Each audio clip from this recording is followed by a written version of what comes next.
Hello, John. You're up next. Hey Bart, how's it going? How's it going? Where are you playing out of, John? So this is played at MGM National Harbor. Okay. All right. So now, MGM National Harbor 2-5? Yeah, yeah. 2-5. This is a 1,000 cap, right? Yep, 1,000 cap. All right. 1,000 cap, 2-5. Okay. And how deep are you? The effective stack is just under 1,000. It's like I think it's 915. 915 effective. Okay.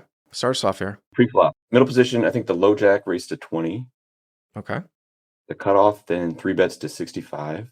Okay. I am in the small blind with ace of clubs, four of clubs. All right. So hero in the small one, ace of clubs, four of clubs. So low jack to 20, cut off to 65. Hero in the small blind with ace of clubs, four of clubs. Okay. Yeah, and I decided to four bet to 205. Wow. Getting a little frisky here, huh? Yeah. Yeah, I decided I kind of thought that this was, I hadn't four bet at all in this session. It might get through more often than not. So The only thing that I would say about this too, and I don't know, sometimes people get a little bit forget what type of games that they're in. You see a lot of four betting like in tournaments and things like that, where you have an advantage when you win chips and there's antes, right? Remember, it's a two blind game. So there isn't like a whole like you're not there isn't a whole lot of dead money besides the raise and the three bet out there to have to make this play like that much. Like more often than not, I just muck. Sometimes I'll take ace five and do it. The thing about this is that if you do get called, you don't have that much money behind. Now, if the cutoff was a guy that was like three betting just way, way too wide, sure. But I don't know how often you make this play. Low jack versus cutoff into the small blind. yeah, it's not something I make very often. Usually, four bet or linear. All right, so you four bet to 205 with ace of clubs, four of clubs, okay. Yeah, the middle position folds right away. The cutoff thinks for a minute, and then calls. Mid position, low jack fold, and then cutoff calls. Okay. So, I mean, you went to over 3x here. So it's not like when some people are using that like 2.2x sizing as a cold four bet where it's like 150. And I'm like, well, the guy's going to basically continue with 100% of his three betting range, right? In position. Here, you're going to 205. So, he should have some folds, right? To some three bets, right? Yeah, I would think his range. I didn't know what to make of his like pause, whether that meant he was thinking about ripping it or if he was just considering folding or calling. But So, I mean, here's the thing. I mean, in a typical 2-5 game, first of all, we've talked about too, like at like even 200 bigs, when people start opening at like 4 and 5x and then the three bet is more than 3x, a lot of times like there isn't even like a 5-bet range live anyways. You're just not that deep enough and you can get the money in later on anyways. But, if I got cold 4-bet here and I was the cutoff, and even if I did have like a 5-bet range, for value, I'm probably still calling with like queen, maybe 5-betting like some ace, king suited, aces, and kings some of the time, but maybe not always. But 410, 435 or so to the flop. yeah, that's what I got.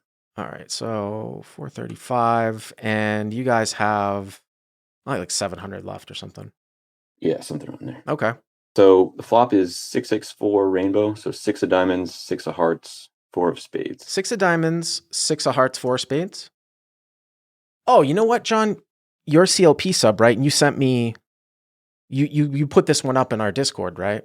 Yeah, I did. I meant to look at it and I didn't, so I'm going in fresh. But of course, when you are a CLP sub, when we've got a very large Discord that everybody talks about hands, and Nate's got his own sort of like private channel, but then the live no limit channel. So this one got some discussion, right, on Discord. Yeah, it did. So 6 of diamonds, 6 of hearts, 4 of spades. Okay. So I don't play in four bet pots much, but I know that you're probably supposed to continue. So I continued about for about a quarter pot of Yes. 125. You are supposed to be betting a lot for small sizing. I mean, very, very large volume on all but the worst types of boards. So you bet what, 125. All right, so a little bit larger.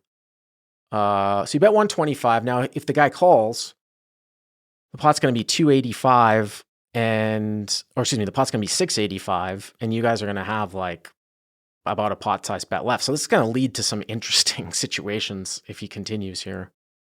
So that doesn't happen. It turns out that he actually raises to 300. So the cutoff raises to 300. Yeah, I think this is the main sort of inflection point in the hand. I think it is too, because call me a nit here. Call me a nit here, John. Even though you've connected with the board here, and even though the pot's going to be like 560, 860, like 175 to call. And from an MDF perspective, the guy's actually not risking that much. I mean, he's risking less than half the size of the pot. I think I just kind of fold out here. I just don't, it's just one of these things where Ryan's saying ace, 10 of spades, king, 10 of spades, queen, jack of spades are all good bluffs. Yeah, I mean, in theory, again, maybe this is supposed to be continued. I'm just kind of thinking of it from a live perspective that I just don't see a lot of people find those types of bluffs in 4-bet pots here where he can still have like all the overpairs. I mean, we talked about that, right? Right. If he doesn't have a 5-bet range, yeah. Just like having all the overpairs here, you don't have a backdoor club draw. So, and it's just going to lead to, I mean, we want to make the best decision now, obviously. I'm going to say it's going to lead to just like some very, very difficult decisions like later on. But I mean, if you had aces or kings, of course you're never folding. But I'm saying here it's kind of like, Yeah, I in game I thought about it for quite a bit. I was trying to break down what he would do this with, and him being in position, I was like confused as to why he would raise like aces or kings right now. Like, what is he like afraid of, right? Again, like for other hands like tens, jacks, queens, like why would he be raising if I could conceivably have aces or kings myself? So it just really didn't make a lot of sense to me. So you're saying that if he had smaller overpairs and you're taking the sizing with your whole range, why is he raising? And then if he's got aces or kings, why would he be raising to try to like get you to fold out some of your bluffs that you might run into, right? Run into with And he's in position too, so like yeah. Well, I mean, and I will say this too, just like I don't see people really find like the optimal bluffs in a 4-bet pot in a spot like this at this stack depth that we talked about. I actually don't see a whole lot of people raise the hands that they're sometimes supposed to raise for protection against small sizing, whatever that might be, like nines through jacks. So that kind of works in your favor in terms of continuing, because if they don't have those protection ranges that they're supposed to have, then it could seem a little bit strange. But now let me ask you this question though, too.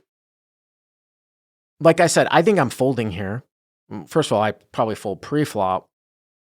But so if you call, the pot's going to be 1,035. Yeah, you're going to have like 400 left, right? yeah. So I mean, this is even if you were deeper though, would you just continue here with a jam? Like if you had aces or kings here yourself, I suppose, like, I guess you could make a case where there's really no reason to raise, but I mean, the pot is so large here anyways, it's viable that you would just get it in here anyways. But even if you were even slightly deeper here, I don't know I guess maybe you could make a case where you continue with a call because that's what you might do with your strong hands. Then you're just maybe even letting off like 2 free cards that are over a 4 here. You know what I mean? Like if you just call, and even if he had random overcards where he's not bluffing anymore, you're just giving him like 2 free cards where he might not be putting any more money in until he hits something. So if you were going to continue with this hand, do you just jam? And then the question then is that like, do you jam here and actually get some better hands than yours to fold that are like sort of raising to find out where they're at? So it's almost like a semi bluff. And then you're jamming to almost as a semi bluff, and also for random equity protection against 2 overcards that are just making that type of play because the stack sizes are so awkward. Yeah. But in retrospect, I don't think I had considered the stack sizes as close as I should have. But yeah, we're going to be really short compared to the size of the pot. So you did call? So I called. Yeah. This is what I'm talking about, man. I mean, because like if you're hoping that this guy's got some sort of bluff, if the guy has like whatever those backdoor bluffs are going to be, like king 10 of spades or whatever I listed that one guy said, I don't know if that's correct. is he going to continue to just like put all his money in like on the turn? Doesn't it look like you have something strong? I mean, I don't know if you're betting in. I don't know. I mean, I kind of viewed my hand as a bluff catcher, right? Like if he's betting offsuit broadways, like I'm ahead. Let me ask you this question. Would you rather have ace king here or ace four? I think I'd rather have ace four, right? Because why is that? if he's doing this with ace king for some reason, then I'm ahead. So I almost, besides the fact that if you had ace king, you might block some of his natural backdoor bluffs that we listed, which I suppose is a consideration. I almost think I would rather have ace king here because you're either still ahead or you're not ahead with ace four or ace king. And if you're not ahead, at least you have more equity with ace king. Do you follow what I'm saying? If you're going to play it this way, I'd almost rather have ace king because you're ahead of his bluffs with ace king too. But if you're behind, you have more equity with ace king. So, yeah, okay. I mean, and that's the question that I was going to ask. Like, I mean, how are you playing ace king this way? So anyways, the pot is 1,035 and you guys got 400 left. The turn is kind of a brick. It's the 9 of hearts. Okay. I pause for a second and he sort of acting out of turn, fiddles with his chips and jams. Yeah, I mean, at this point, it's so weird. Like, I don't know if you should just play a stop and go if you get like this here, where you should just jam. Because again, I go back to the whole thing. Like, I just, unless the guy's a total fucking idiot, like, what is he expecting you to fold after you call the raise? So I just feel like he's taking a lot of cards here on the turn. You see what I'm saying? Like he's just taking a lot of, and that went back to the whole thing on the flop. It's like, if you're just going to continue with this hand at the stack size, why not just get it in? Because he's just going to check through and try to realize, and then you're just giving him 2 reverse free cards. Like I said, I wouldn't get here like this. I'm just trying to think about on the turn, like with 40% pot, would I just, I mean, the reasons to not jam would for him to continue on with a bluff. But when you call though, I just don't know the fold equity. So hero checks. Yeah, so he actually acts out of turn and he jams. He acted out of turn. Yeah. Oh, yeah. Okay. Well, I mean, but you were going to check though. Yeah. Well, after he acts, the dealer sort of looks at me and is like, "Did you check?" And I was like, "No, but I do now." So he acts out of turn. Well, okay. But I'm just saying, I mean, what would you have done? Yeah, I think I probably would have checked. But now that you're talking, yeah, that maybe just jamming makes more sense if I'm committed to continue. Well, I mean, nothing has really changed here about this hand except the fact that he's bet again. So I don't know. I mean, if you thought he had a bluff on the, again, it's like one of these weird things that goes back to the sort of that adage, which is sounds good on paper, which is, well, if you called the turn, you have to call the river when nothing changes. And the same thing here. It's like, well, if you called the flop thinking you were ahead, what does the 9 change? You have to call now. My counter to that is that it looks so much like you're going to call here on the turn. Could you just fold now? Because again, I go back to the whole stack size and pot size where like, I think a lot of his bluffs don't continue here on the turn for a bet. You think they shut down? Okay. I mean, wouldn't you? I mean, yeah, but I'm not him, right? So if he's the type of player who's going to bluff here, which I sort of thought he was, then I would have sort of expected him to follow through with it. But maybe there is some amount of shutting down. Yeah, hard to say. So what did you do? Did you call? I called, yeah. And what happened? The river was the 4 of diamonds. 4 of diamonds. Oh, wow. Well, that's good for you. Unless he has a 6, right? Or pocket 9s, I guess, right? Right. Yeah. I'm, in small blind, so I turn my hand over and I'm good. He mucks. So did we get to, what did he have? So he never showed. I kind of think that if he did have an overpair and I sucked out on him, he probably would have showed. But he just sort of mucked. I tried to ask him and he sort of, ignored me and went about playing. So he didn't seem like that all upset. Yeah, he didn't seem upset. And yeah, he bought back in. Well, that's interesting because I mean, it makes it sound like you had the best hand. Yeah, I kind of think so. But having not seen his cards, I can't say. I mean, the thing, it's interesting when we went back to that guy, the list of backdoor bluffs that I'm trying to find it here in the live chat that someone listed down here. Some of the backdoor stuff. So some of the backdoor stuff, if it was of the heart variety, possibly he continues on and jams with when he picks up the hearts, I suppose.